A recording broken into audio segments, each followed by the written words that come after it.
I'm really, really glad to be here with you this morning. There were two homeless guys who were at the Pope's recent visit, when he came to New York City, and they just happened to be hanging out on the Upper East Side, which is where they would get in the morning and kind of ask people for money so they could get their coffee and their bagels and whatever in the morning.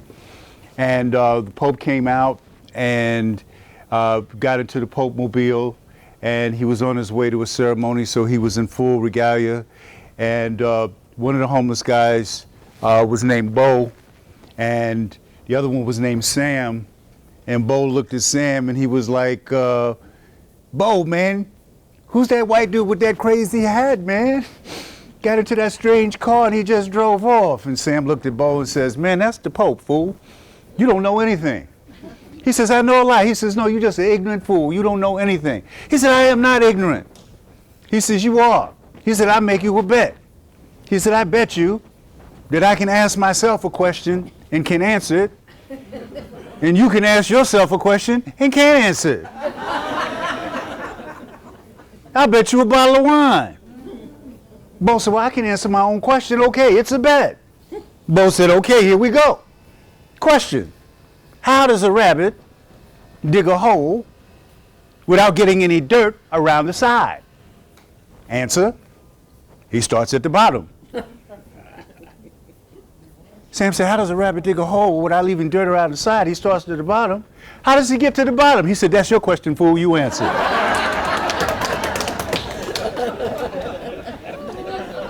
When we talk about social justice, when we talk about movements, there are many questions that come up. Some history can answer, but the real lessons of social justice movements, protest movements, organizations from the NAACP to the Young Lords to the Black Panther Party, SDS, Iwakun, which was a radical Asian organization, is that there's it will lead us to understanding that some of the questions have to be answered by us, by our own actions, by our own sense of calling for what we need to do. The Black Panther Party came out of questions that people had been asking about America since the beginning.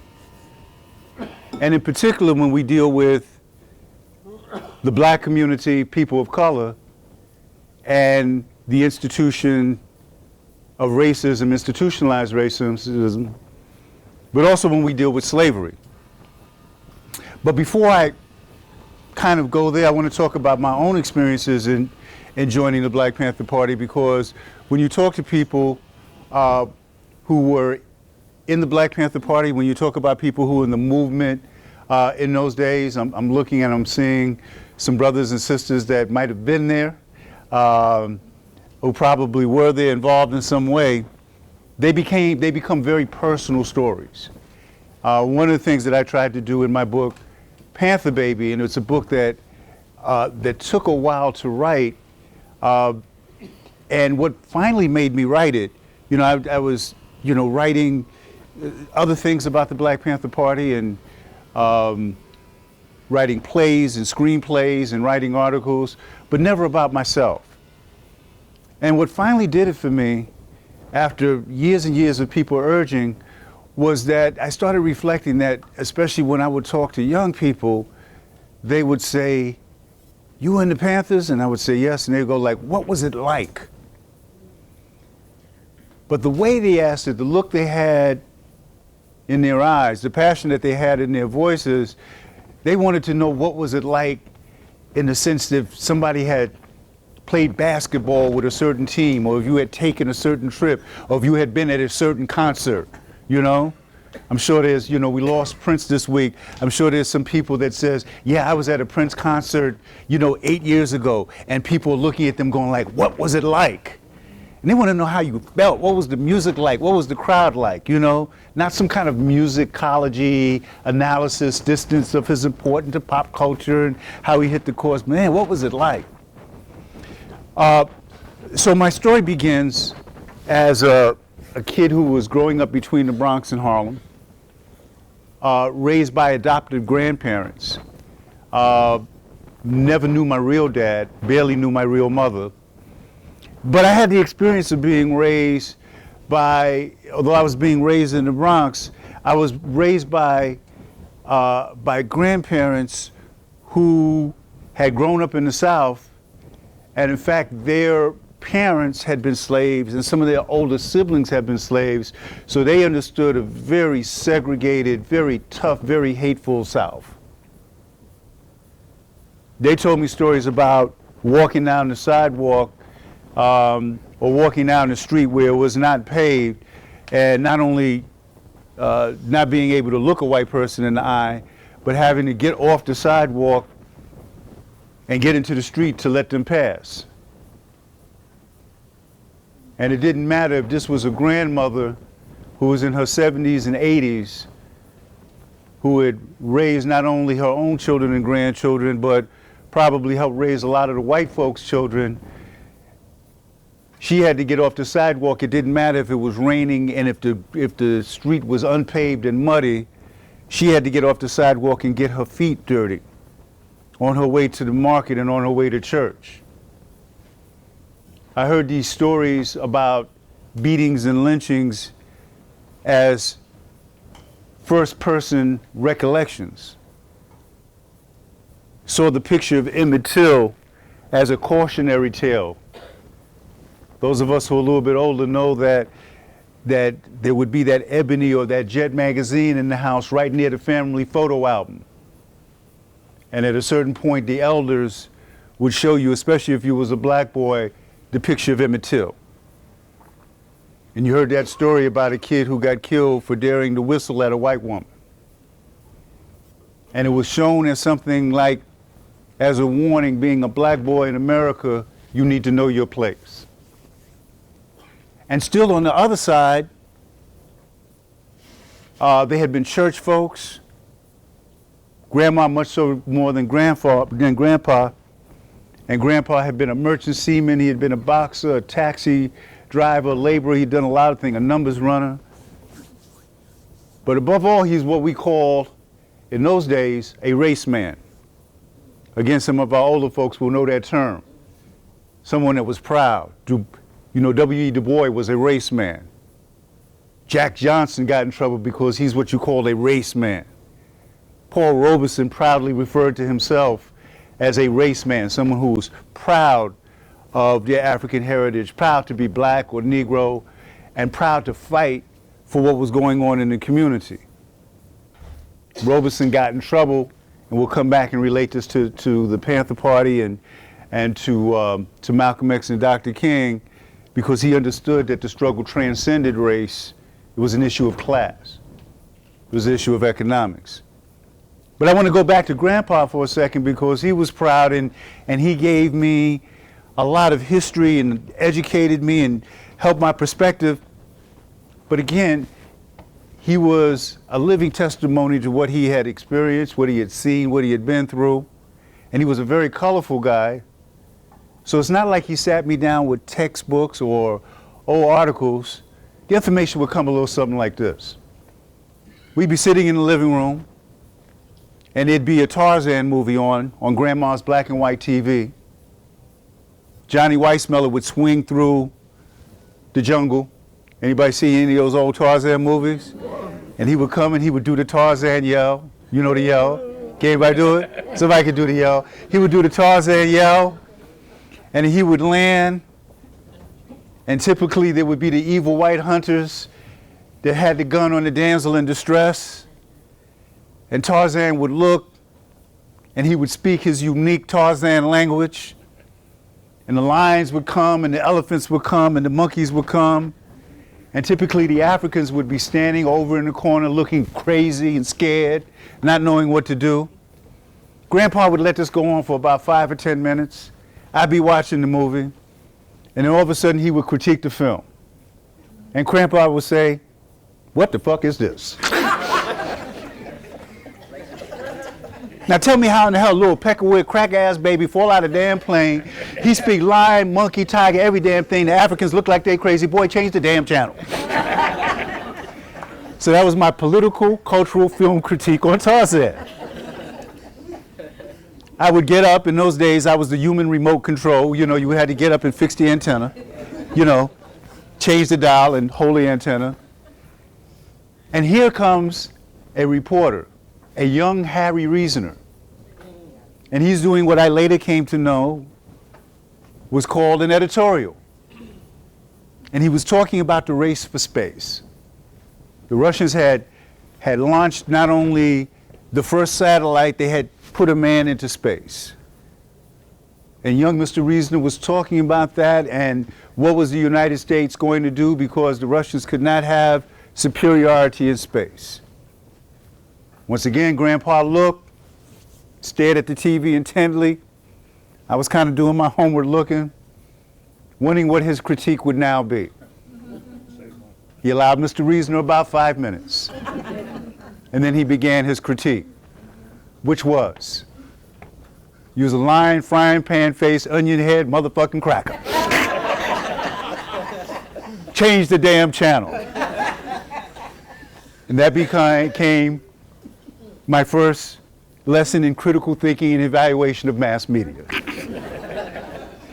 Grandpa was great, though, in the sense that he would also tell stories about names that I first heard from him but would not hear again, actually, until I got to the Black Panther office. Not fully true. I attended a place called Camp Minnesink, which was a black camp, and I was a member of the NAACP Youth Council, but never did I hear these names in my integrated school.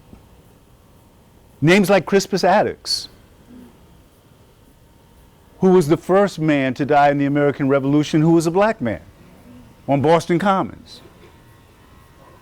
Marcus Garvey, Sojourner Truth, Harriet Tubman, Booker T. Washington.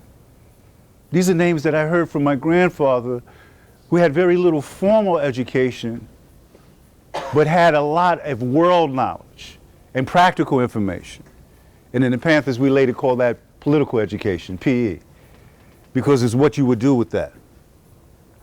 Grandpa passed away when I was 13 years old, but you know, in the beginning, I must say, it was a little bit annoying, you know, because I would be trying to watch a story and I couldn't get through anything without him criticizing and cussing out. And then something kicked in that said, listen to this man.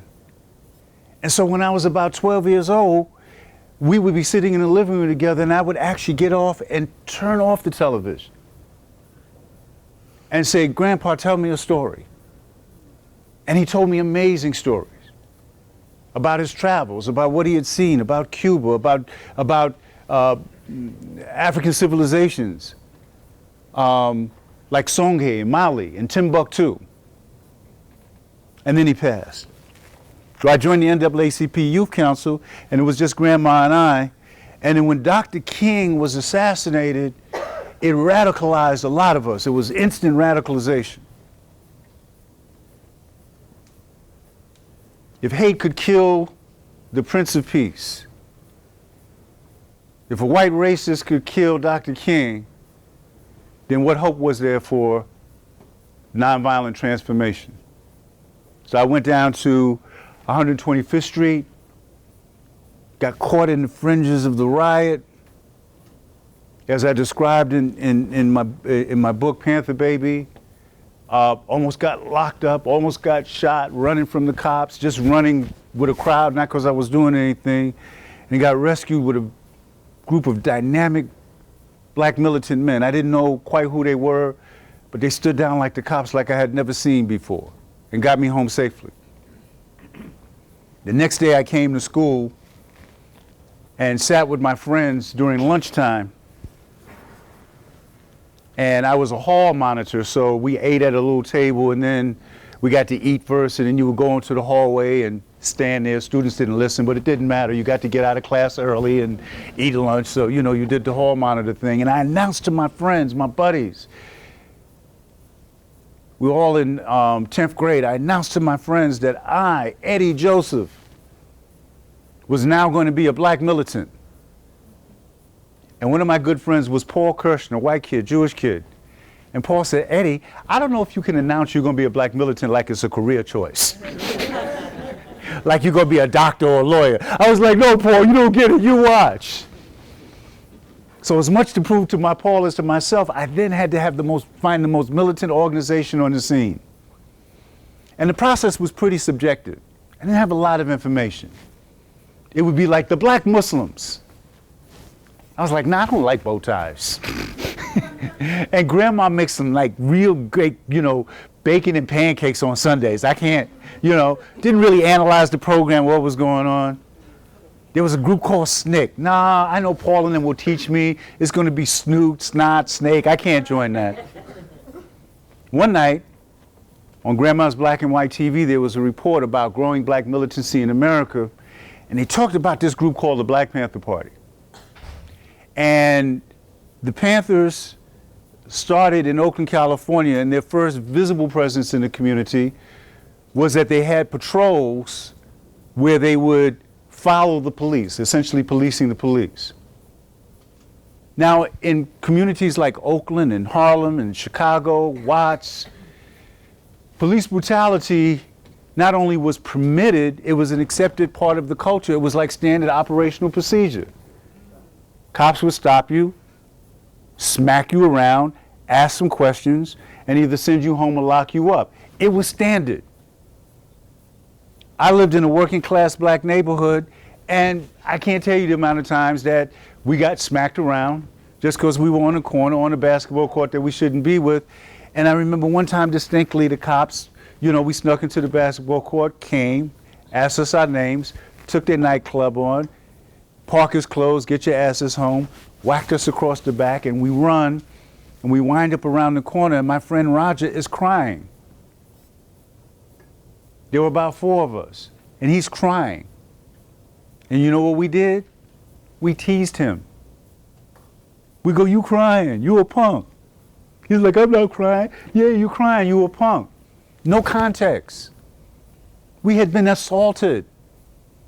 We had been beaten by someone who had taken an oath and was wearing a badge that was supposed to protect us. Our rights had been violated. A felony had been committed. But we were socialized that part of the manhood was to accept the fact that it's part of growing up that cops are going to smack you around. The Panthers, Huey Newton and Bobby Seale, the founders of the Black Panther Party, had been college students and pre-law students, and they read the Constitution and the penal codes and everything that was going on, and they understood 2 things. One, that any citizen of California who did not have an arrest record could carry a gun as long as it wasn't concealed, and that they had a right to observe the police if they stood the legal distance of 25 feet away. And so that's what they did. They showed up. When the cops had somebody against the wall or pulling somebody out the car, Huey and Bobby and a few other people that joined stood the legal distance away. They would read the person their rights, and if the cops looked at them funny, they read their rights to bear arms and also talk about their right to defend themselves. Well, the amount of police brutality in Oakland, California dropped dramatically, as you can imagine. They would follow that person to the precinct if they were arrested, and they had a little bail fund, and they would bail them out. And if they couldn't bail them out, there were lawyers and law students on standby to come represent people. No one had seen this kind of thought out, organized resistance.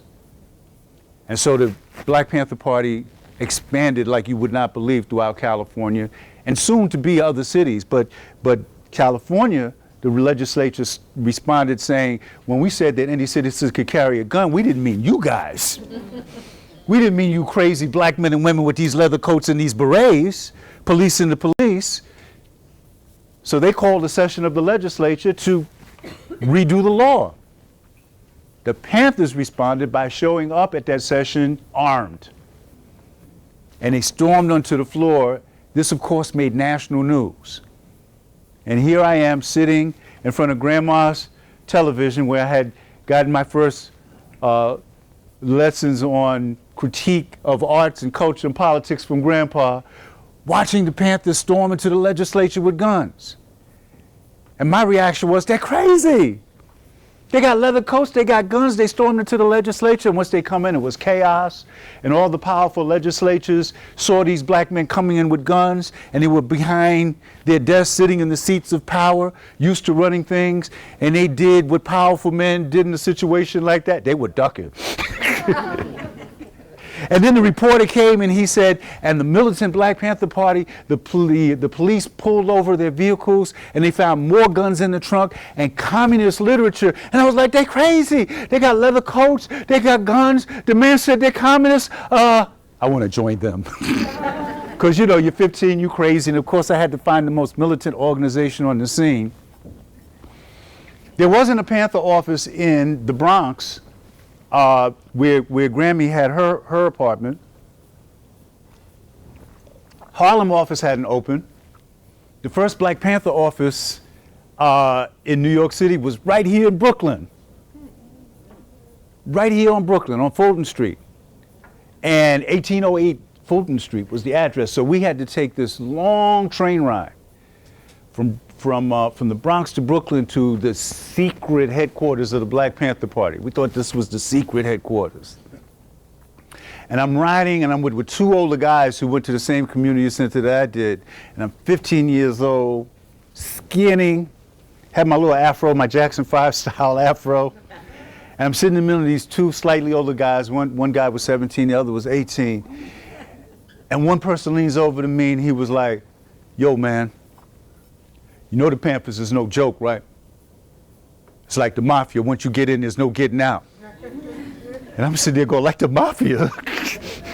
But I can't be a punk in front of my boys. You know, the whole manhood thing I talked about earlier. And I'm like, I don't care.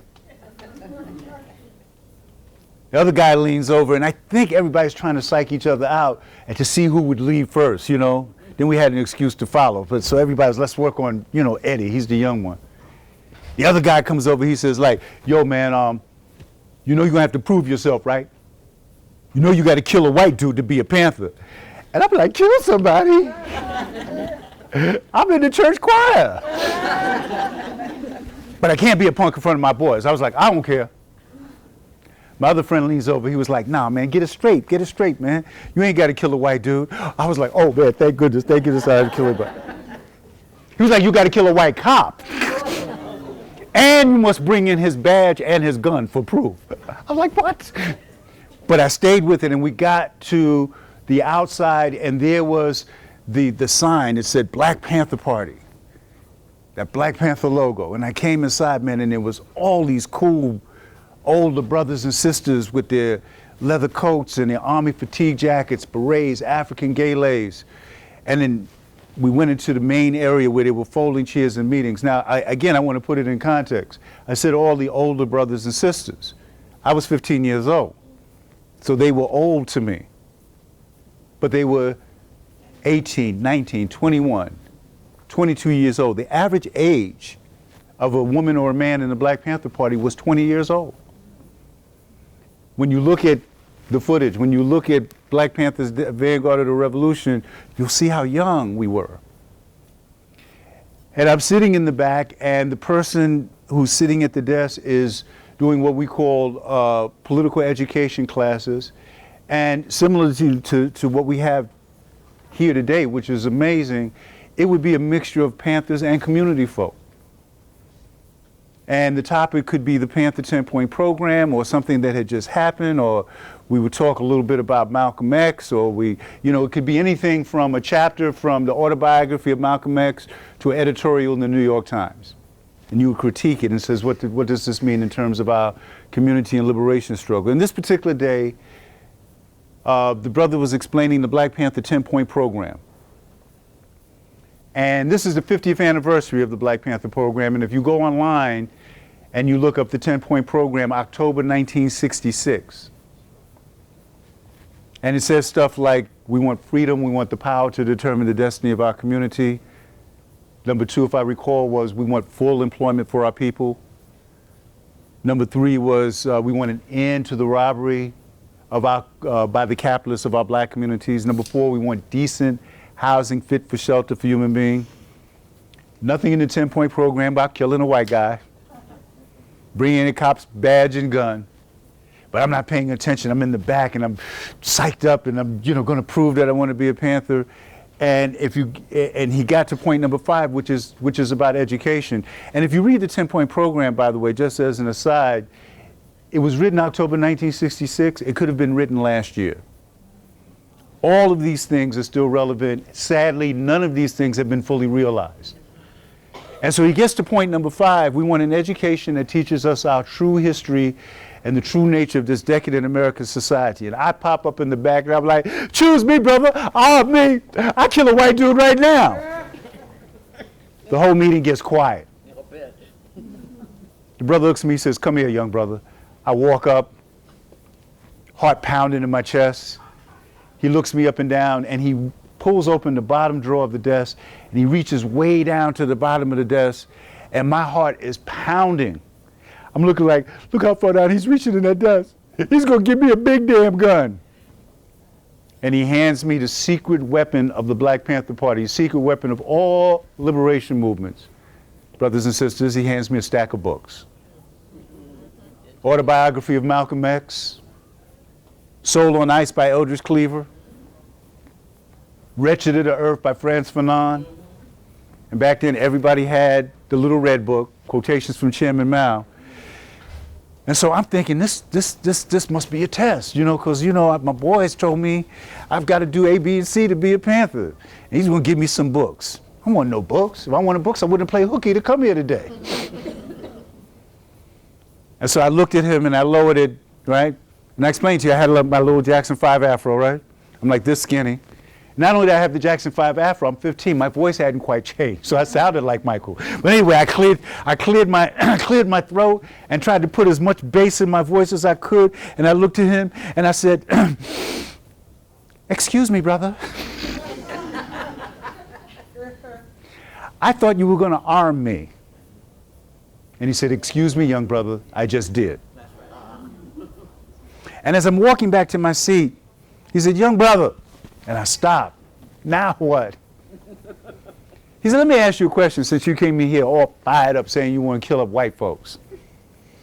He said, if all of these pig police that are in the community, that are beating people up, that are gunning people down, that are locking people up, if they were black, and all of the people being murdered, put in prison, were white, if all of the shop owners and store owners in the community that are selling food at these high prices and selling people spoiled vegetables and rotten meat, if they were black and the people being ripped off were white, he said, and these jive fascist politicians, if everybody who was in power, from the Supreme Court to the Congress to the president to the generals, he said, if they were black, and the people being exploited and oppressed were white, would that make things correct? And this time I answered with my brain instead of my now thoroughly bruised, want to be a man adolescent ego. And I said, no, sir, it seems like it would still be wrong. And for the first time that brother smiled. He said, that's right, young brother. This is a class struggle for human rights, not just a race struggle for civil rights. Study those books so you understand what the revolution is all about. And as I was walking back to my seat, there were posters, as you could imagine, of Huey Newton, Malcolm X, Bobby Seale, but there was also a poster of Che Guevara, who I would soon come to learn was a hero of the Cuban Revolution, who grew up privileged in Argentina, was a doctor, came to Cuba, and became friends with Fidel Castro and a lot of the revolutionaries, and was going to be their doctor. And on a fateful day, when they were under attack, his medical bag was here and a rifle was here, and Che grabbed the rifle. But it was a quote from a speech that Che had given at the United Nations around 1960. And the quote said, at the risk of sounding ridiculous, let me say that revolutionaries are guided by great feelings of love. And this is me standing in front of the Panther office, having walked into a place where I thought they would give me a gun to go kill a white guy, and instead having gotten a stack of books, having heard them tell me that it was about people of all color, not just black people, and standing looking at a revolutionary quote about love. Where was I? Well, that's my first day in the Black Panther Party. And then I got my first secret assignment. I was told to report someplace early in the morning. I was like, okay, this is it. Now the Panthers are going to arm me and send me on a mission. Oh, they armed me all right. They gave me a pancake spatula and an apron because I had to serve food in the Panther breakfast program. And so your days in the Black Panther Party were working in these programs and out organizing around certain issues. The Panthers did continue the community patrols, even though across the country the laws would change and the Panthers could no longer carry guns while they were doing the patrols, but they would be there knowing that if there was a witness to what was going on, and if the Panthers were there, maybe some community folk would come out and people were observing, and you were able to get to a nearby phone booth and call a lawyer and get some and take some pictures, that police brutality could be observed, contained, and lowered. But there were other programs like the breakfast program and the free health clinic, and working with tenants around housing, and working at the welfare centers, and having people go to court. And these came about because you organize around the idea of liberation and freedom. But that's an abstract concept. Those are abstract concepts to people who are struggling to survive on a day-to-day basis. Freedom to someone who is hungry, brothers and sisters, is a meal. Liberation to someone who is homeless is a safe, dry, warm place to sleep. And so as we were, organizing in the community, there were kids around us. Some of us had younger brothers and sisters. Some people had children.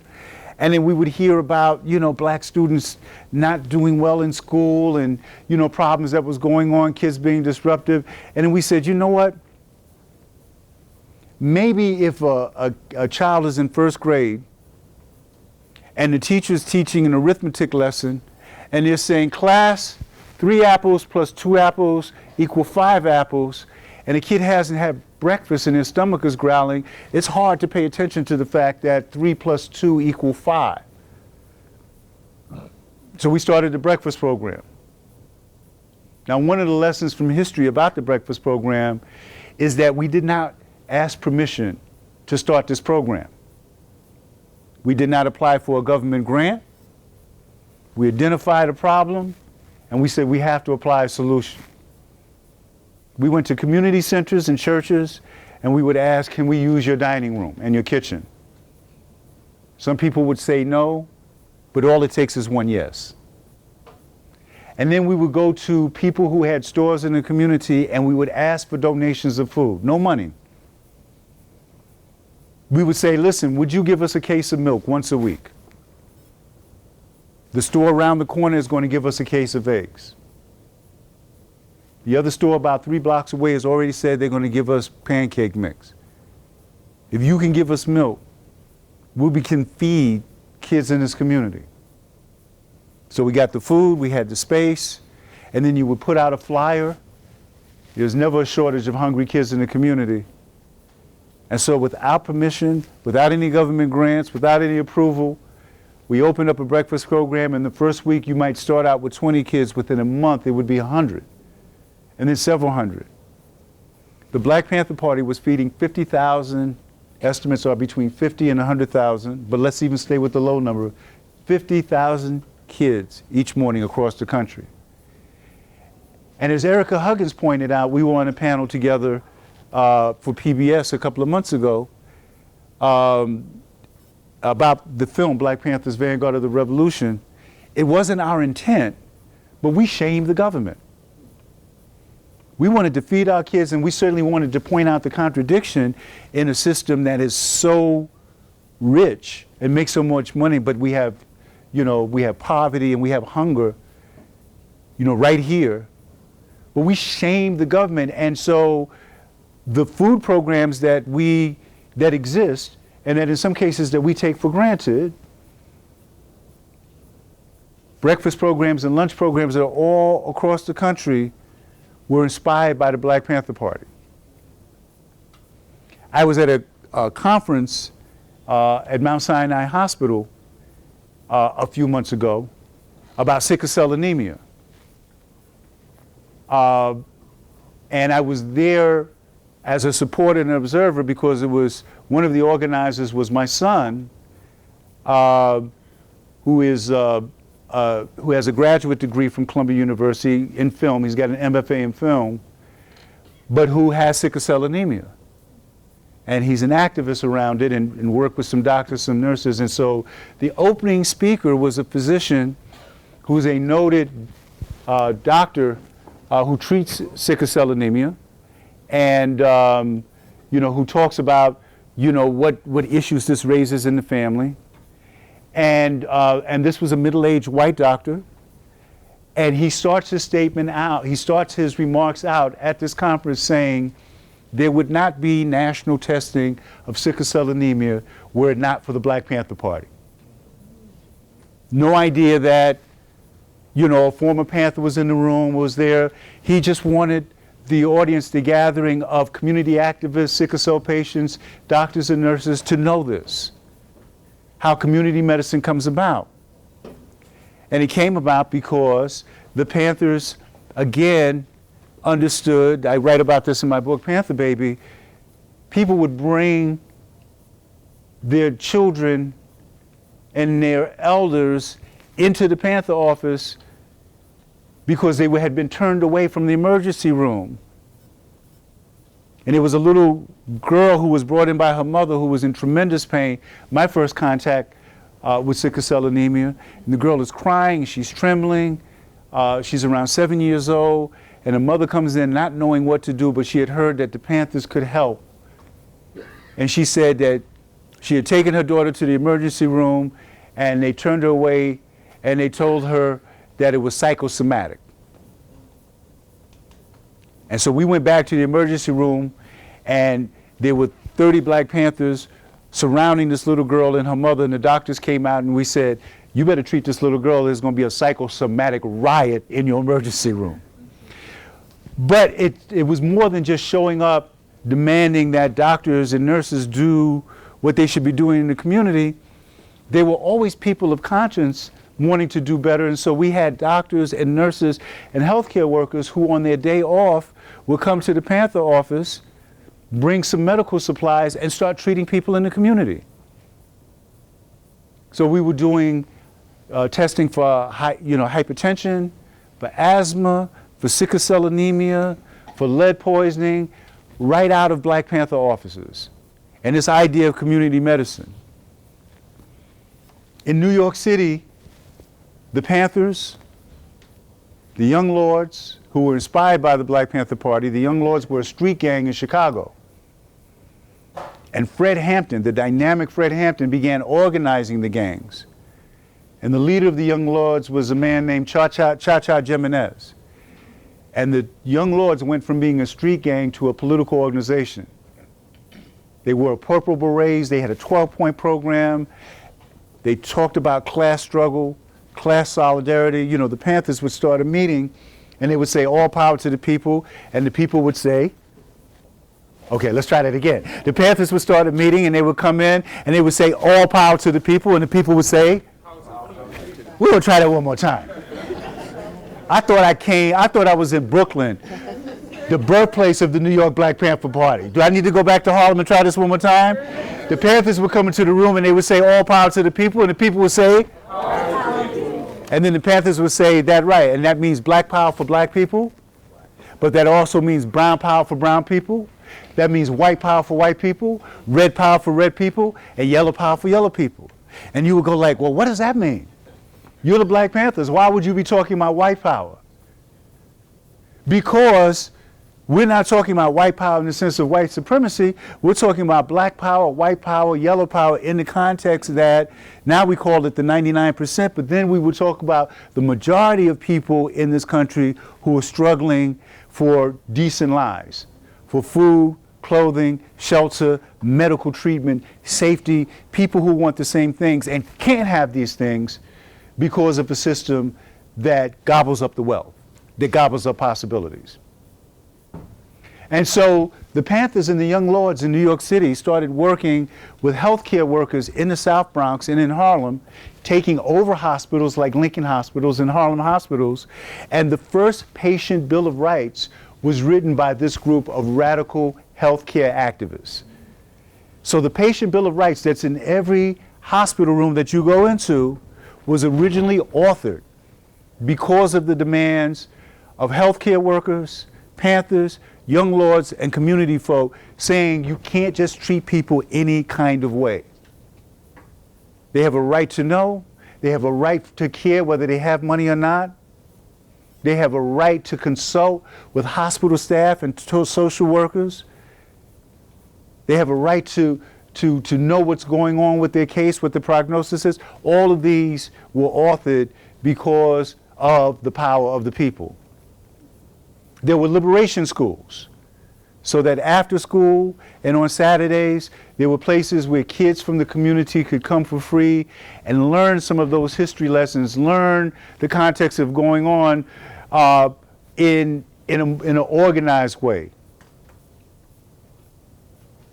Not the way that I learned it in an informal way because Grandpa was cussing out the TV and letting me know about black history and not to trust everything that I saw, but in a way where kids could be around students who look like them and around volunteers who look like them, giving them another perspective of what was going on. I was arrested 6 months after I joined the Black Panther Party. There was a case called the New York Panther 21 case. And I want to put it in context. Two more things I want to talk about before we open it up to questions. When I joined the Panthers, one of the officers, two people that I met who really had a powerful influence on me, was my section leader who was like my lieutenant, and his name was Yewa. And the other was another section leader. I didn't live in her section, but she took me under her wings, and that was Afeni Shakur, Tupac's mom. In fact, my first day in the Panther office, after I had kind of embarrassed myself a little bit, she said, "How old are you?" After the meeting was over, and I said, "You know, when you're 15, you think putting your age, age up a year means a lot." I was like, "I'm 16 and 3/4 or 1/4 or so," and she was like, "Stop lying. You're like 14 years old. You need to go home." I was like, "No, I'm really 15." She was like, "You're too young. Go home." I was like, "I want to be a Panther." She was like, "Okay, I'm going to keep my eye on you," and she did. And the other person was my section leader, and he made sure that I memorized the 10-point program, and he made sure that, that I came to the breakfast program on time, taught me hand-to-hand combat. When I got to the point where we did have some weapons training for self-defense, he was my weapons instructor.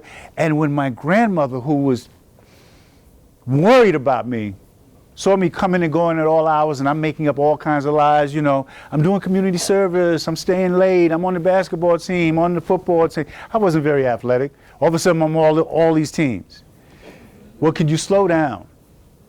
Can I see your homework? Can you clean your room? Okay, I'm going to get to it. And so finally, in frustration, Grandma did what a lot of parents did. She went to straighten up my room, and hidden under my bed, where most, 15-year-olds, if they're hiding something, had a few Playboy magazines hidden.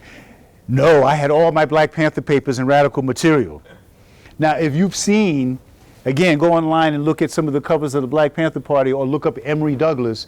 There was this great artwork. It's classic now, but Emory did the cartoon figures of the cops that look like pigs. Did you see those cartoons? And flies would be buzzing around their head. Then there would be school children. But they wouldn't just be school children. They would have books on one arm and an AK-47 on the other arm. All right? Grandma had been raised by former slaves. Imagine how she felt at 75 years old. I came home one day, and my Black Panther papers were stacked up in one pile. Right next to it was the Bible, and right next to the Bible was a belt. It looked like a mafia altar. I walked in the house and I froze. And Grandma said, boy, what is all of this? And then I tried to get defensive. Grandma, you was in my room? She said, don't even start. She says, I want to know what all of this is, because right now, I don't know whether to bless you with this belt or kill you with this Bible. And I tried to explain it, but Grandma had seen the Panthers on the news and read the stories about the police confrontations, and she was like, you cannot go. You know, first of all, you lied, and second of all, it's dangerous. So I went by the Panther office one last time, mad. Afeni was there. Lumumba, her husband, was there. Yewa, my section leader. And I was like, I can't go back because my grandmother's brainwashing, and she's brainwashed, and she's an Uncle Tom, and she's tripping, and I can't. And Afeni almost took my head off. She said, never talk about your grandmother like that. She said, do you understand what being a Panther really is? It's about protecting the community. You understand she is a member of the community, and the reason why you're in this predicament is because you lied in the first place. And then Yewa said, let me go come talk to her. Yewa comes to my house, and he shows up. He has on his leather coat, but he took off all the buttons. He put on a tie. I didn't even know we were allowed to wear ties. And he sits down, and he says, my grandmother's name was Jessie Mae Baltimore, real Southern name. And he sits down, and he says, Mother Baltimore. And right away he gets some points because she was an elder in the church. Mother Baltimore, if you say Jamal, I had taken the name Jamal at that time, he said, forgive me, if you say Eddie can't come back to the Panther office, then we have to listen to you. I have to listen to you. You're my elder. If you need something done in the house right now, tell me, and I have to do it. And I'm on the side going like, wait a minute, why are you calling me by my slave name? Why are you telling me you got to listen? You're supposed to come here and do the Panther voodoo on her. What you doing? He said, but ma'am, I know that he's giving you a hard time, and whether you let him go back or not, I'd like to keep an eye on him. If you say his curfew is 10 o'clock and he doesn't come into the house and he's not in the house by 9:45, ma'am, I will take off this garrison belt and I'll give him a spanking. And I'm on the side like, what are you doing?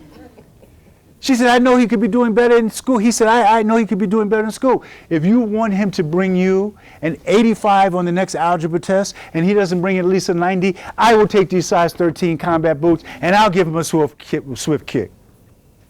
And I'm on the side like, I don't even know why you came, man. I'm going to be grounded till I'm 50 now. But my grandmother was facing the dilemma that a lot of single parents. She said, you know, my mind was made up before you came. She said, but you said some things that I'm hearing, because it is very hard to raise a boy alone. His grandfather passed away and he never knew his father. So if you promise to keep an eye on him and make sure he does what he's supposed to do, I'll let him go back. 2 months later, my door was kicked in at 3 o'clock in the morning, and I was arrested as part of a case known as the Panther 21 case. This was all of the leadership of New York City. In different states, Panther offices were being raided, they were being burnt down, but Frank Hogan, who was a very powerful district attorney, said, I'll deal with my Panther problem differently. And he indicted everyone in a leadership position, and although I had just turned 16, I had become head of the high school cadres. Under the theory that if you cut off the head, the body will die, anybody in any leadership position was arrested, and we were charged with this conspiracy case that said that we were going to plant bombs in department stores and at precincts and even the botanical gardens, and that we were going to engage in guerrilla warfare with the police. And first we laughed at these charges, except that our bail was $100,000, and we were being, and we were facing 300 years. We had wonderful attorneys that showed up like Bill Kunstler and Jerry Lefcourt, some of them who had just become lawyers because they thought that something was wrong. And as we began to unravel what the case was, there are laws that says that there's things called discovery, that when you're about to face trial, Your lawyers can file motion, and the district attorney has to present what evidence they have against you so you can prepare trial. And we found out that there was an elite unit of the police department called the BOSS unit, the Bureau of Special Services, and that they had undercover cops in the Black Panther Party, and that they were a deep undercover for months, if not years. One of the undercover cops was a guy named Gene Roberts, who had been Malcolm X's bodyguard. You could go online, look at a photo of Malcolm X moments after he was shot. His wife is looking on, horrified. Malcolm's chest is covered with blood, and a bodyguard who was standing a few feet away is giving him mouth-to-mouth resuscitation. That was Gene Roberts, who was a cop at that time. Malcolm X drew his last breath, brothers and sisters, from an undercover cop.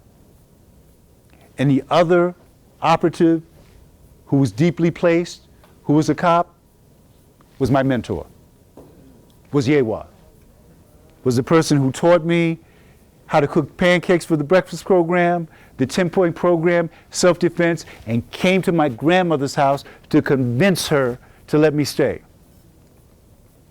When the United States government, New York City, declared war on the Black Panther Party, it was a public war and a secret war. That secret war is known as the counterintelligence program, COINTELPRO.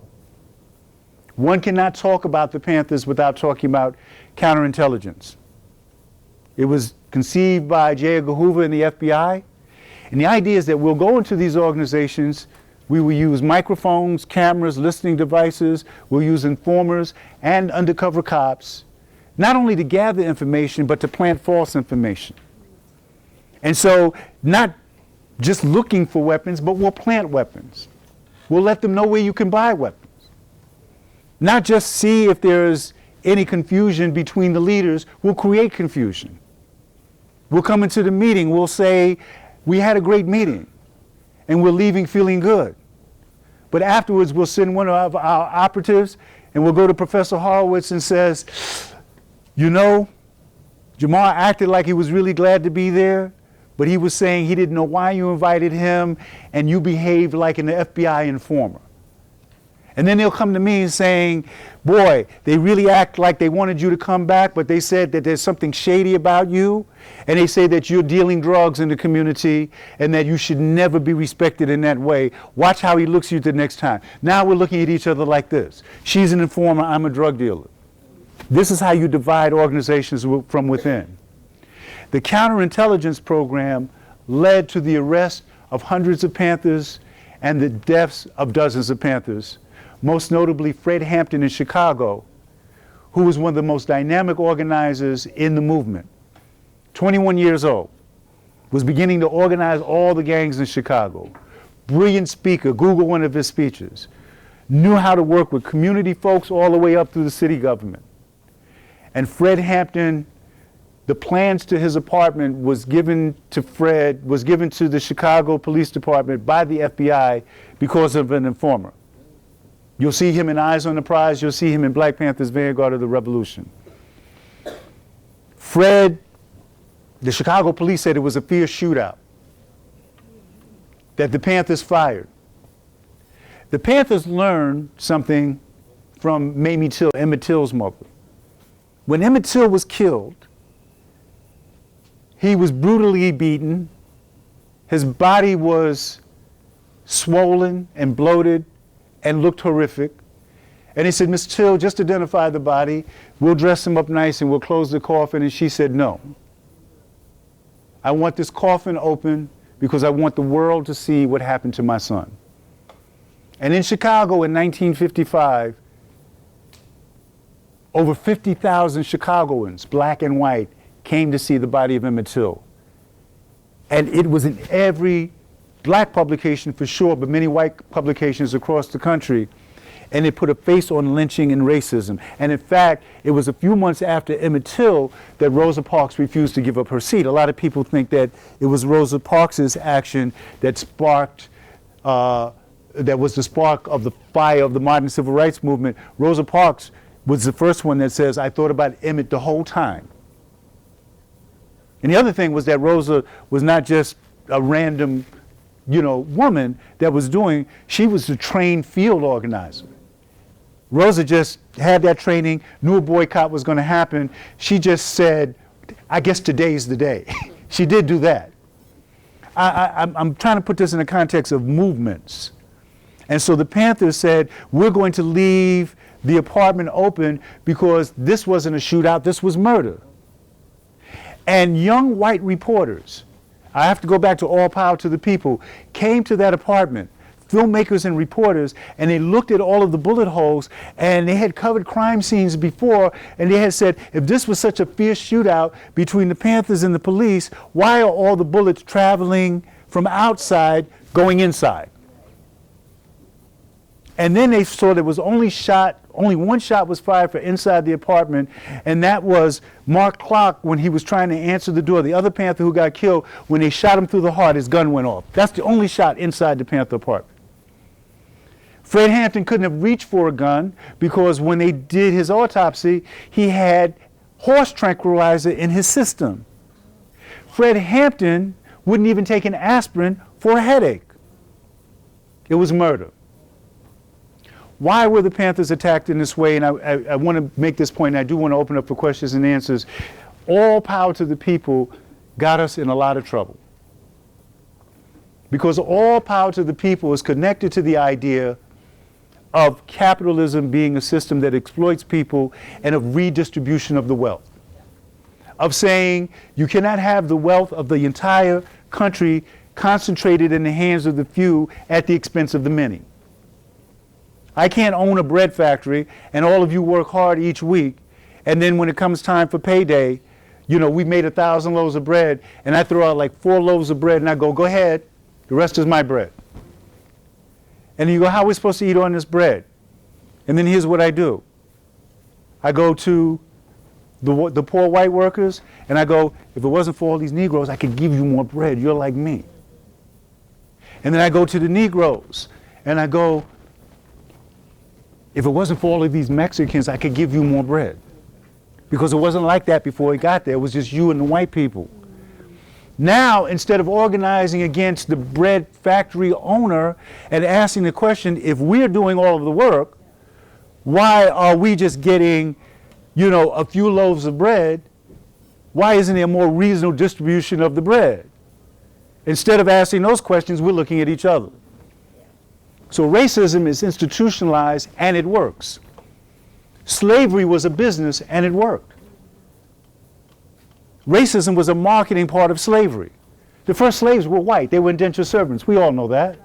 But they could, besides just serving out their 5 years or their 7 years, you could split and you could disappear. You could have been a slave and if you could get away, you'd be up in Boston, you'd be a prosperous blacksmith. Your former owners could come by and go like, didn't you live in Virginia once? Weren't you a slave? And you said, my name is Benjamin the blacksmith, sir, and I've always been a blacksmith. No photographs, no DNA, no fingerprints. The people in the slave trade was like, man, come on, man, I know this can work. I got all these plantation owners mad at me. They want refunds. This can work. We've got to identify our property. That's the problem. We got to identify our property. Native Americans, we can identify them. Started capturing them to try to make Native American slaves. The Native American people was like, okay, wait, hold on a minute, time out. Didn't you come to me? Didn't I show you how to survive that first winter? Now you're going to come here where I live and talk about I'm a slave? No, I don't think so. As a matter of fact, I want your scalp. People fought. And those that were enslaved were so close to their home that they would fast. They would starve to death rather than be a slave. But the people knew in the slave trade, man, they says, well, okay, that's not going to work. Can't enslave people right where it's their land. Got to identify Africa, got it. We can go there. We can bring people. They won't recognize the stars. We'll make sure they can't communicate. We'll mix them up on the boat so that they have to learn our language to speak. We'll put people who speak, Bantu and Swahili and Watusi, we'll mix them up. And we have a whole system. There was one little problem. Marketing. A lot of the people that you had to sell to, especially if you want to expand it, they were Christians. And there are places in the Bible where it says slavery might not be the thing. I'm not going to let that stop me now. I can get rich. I've got Lloyds of London who insured my passages. I've got investors on Wall Street, which is where the first slave ships landed. I got people together and I say, good white people, these slaves that you see behind you. Now I know in the good book it says that you cannot enslave a fellow human being. And I read the good book and I go to church every Sunday. And I agree with the good book. But these people standing behind you are not human. So owning an African slave is no more a sin than it is owning a horse or a cow or a chicken. In fact, it is a blessed thing because the good book says that you must work hard and prosper. So racism became this marketing tool, and it still is a tool that keeps working people fighting from each other. And when you start talking this strategy, and this is truly my wrap-up point, this is when you truly have the power of the government come down on you. When the Black Panther Party started saying all power to the people, that was it. When Malcolm X left the Nation of Islam and came back from Mecca and said, I no longer believe the white man is the devil. And I believe that white people and black people can work together to change a capitalist system of oppression. Malcolm had led the Nation of Islam for about 12 years. He was dead within a year. But it wasn't only just that statement. Malcolm gave a speech at Oxford University 6 months before he was killed, where he critiqued capitalism, talked about class struggle and armed struggle. Brilliant speech. It was much more than just white people and black people can work together. He criticized and critiqued capitalism. Dead within a year. Martin Luther King. When he was killed, what Dr. King was doing in Memphis and in Chicago was organizing black and white sanitation workers. He had linked the struggle of labor and class to the civil rights struggle. Everyone talks about the I Have a Dream speech, which is a great speech. I would like to point your attention to a speech he gave exactly 1 year before at Riverside Church, where he gave a brilliant critique of poverty, racism, and war. He links these three things together. And the evil thread that binds them is capitalism. It is a brilliant speech. And it is issues that organizers still link together to this day that cannot be separated when you talk about poverty, racism, and war. And the evil that binds them is a system of exploitation and oppression. And when the Black Panther Party said all power to the people, and that does mean black power to black people, and that it does mean white power to white people, and brown power to brown people, and yellow power to yellow people, and red power to yellow people, and that when you look at what binds that together, that exploitation, the common thread is poverty, which is from capitalist exploitation, and racism, which is a tool of division to keep working class people and poor people and gender people from understanding that we are brothers and sisters in a class struggle for human rights. And when you look at war, that is a tool of diversion and oppression. When you look at war as something that countries use to prop themselves up, to divert from what's happening within inside its borders, and the danger of police becoming militarized the way it has here. When we look at Ferguson, when we look at Baltimore, and when we see police coming in, and you can't tell the difference between them and the army because they have been armed like the army, and they have been trained like the army, and they have been taught like the army, that when you have these weapons, you're a soldier. And when you're a soldier, you're not there to protect, to serve, to uplift. You are there to contain and kill the enemy. And so, yes, we're living 50 years after the founding of the Black Panther Party, after the March on Washington, after the Civil Rights Bill, after many things that we thought represented a great leap forward in terms of civil rights, human rights, and social justice, fighting these three main things: poverty, racism, and war. So like our two homeless guys outside of the Pope's residence, there's certain questions that history will answer, but there's certain questions that we have to ask, but answer. And the answer has always been the same, brothers and sisters. It is power to the people. And it is understanding that once we ask those questions, the answers will tell us something very important. We are the ones that we've been waiting for. Why do you think some people have like a negative connotation towards the Black Panther Party? Because like I feel like sometimes you'll hear that like when you look at like, you know, the things that Dr. King said or Malcolm X said, they're held to different standards, and there's sometimes a negative connotation. Absolutely, and I, you know, that the reason I like to tell that story is because I had it too. I thought the Panthers hated white people and was all about violence, and it was something that the Panthers tried to combat. We had our own newspaper. Fred Hampton invented the term Rainbow Coalition about all the groups coming together. But there's a powerful media that is controlled by some of the same corporations that we're talking about that benefited from creating that image of the Black Panther Party and making people scared. Once people either ran into a Panther or came into a Panther office, and by the way, when you came into a Panther office, there would be community folks, there would be children, there would be students, there would be people from around the globe, all colors, all classes in the office really going what's going on. But people, what they were seeing on TV nationally and reading in the newspapers was cop-hating, black power, Black Panther Party.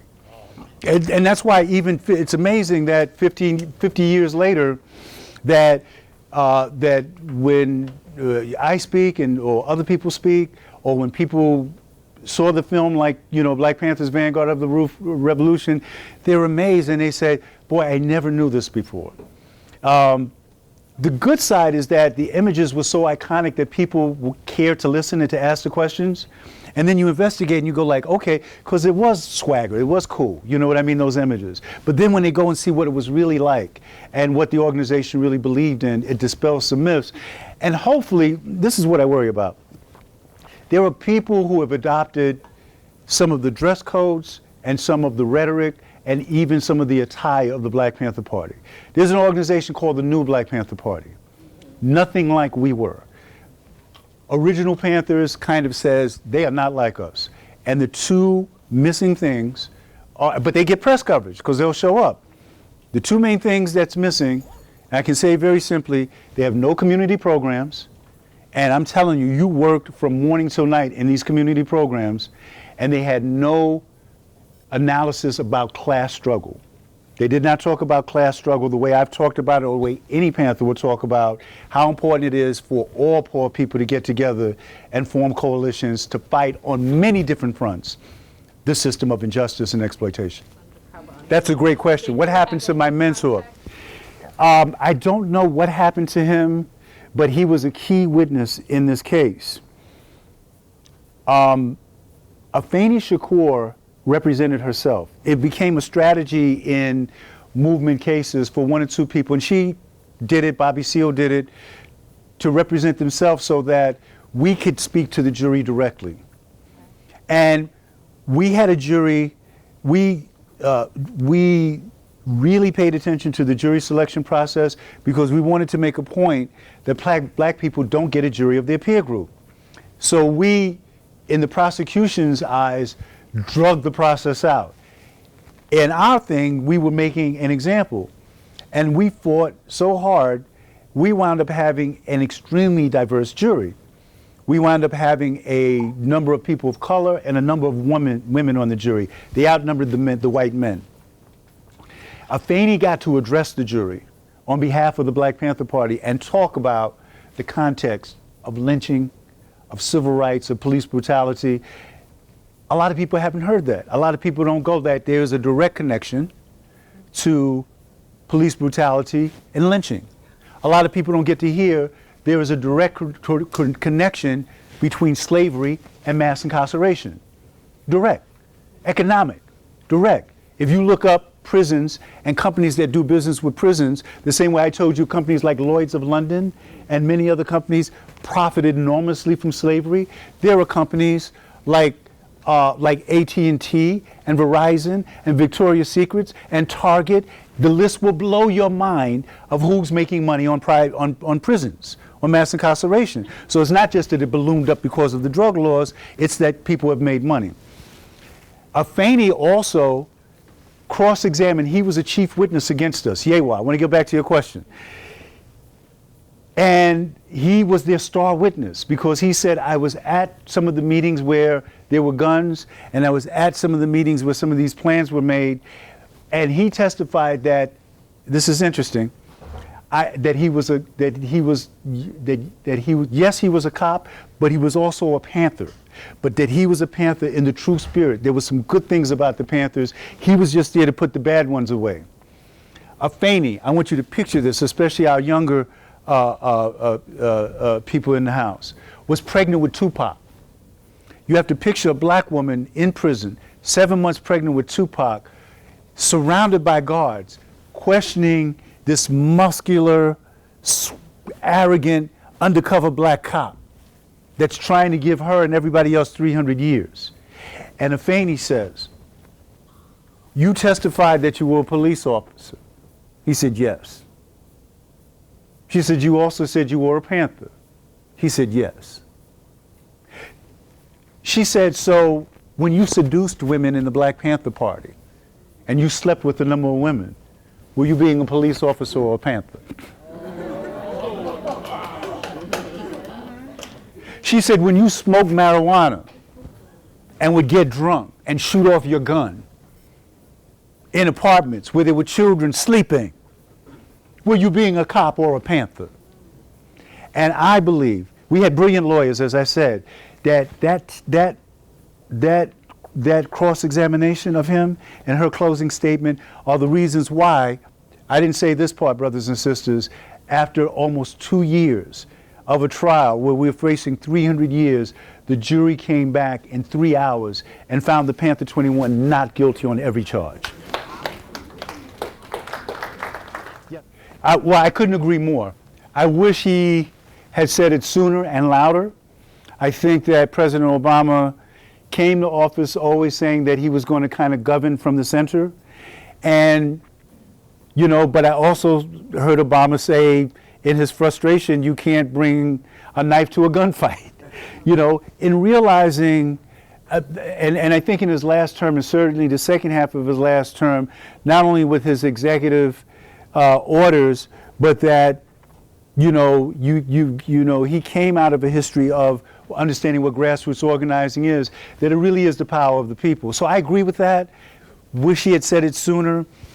Wish that the political machine, which was a combination of establishment politics, but also an amazing grassroots campaign, I'm talking about the first election, had done what we hoped it would do when he took office, was to use the same organization to attack these issues right away and not try to be polite or leisurely or just, you know, dealing with people that just goes like, we will never do it, you're a Democrat and you're the wrong color.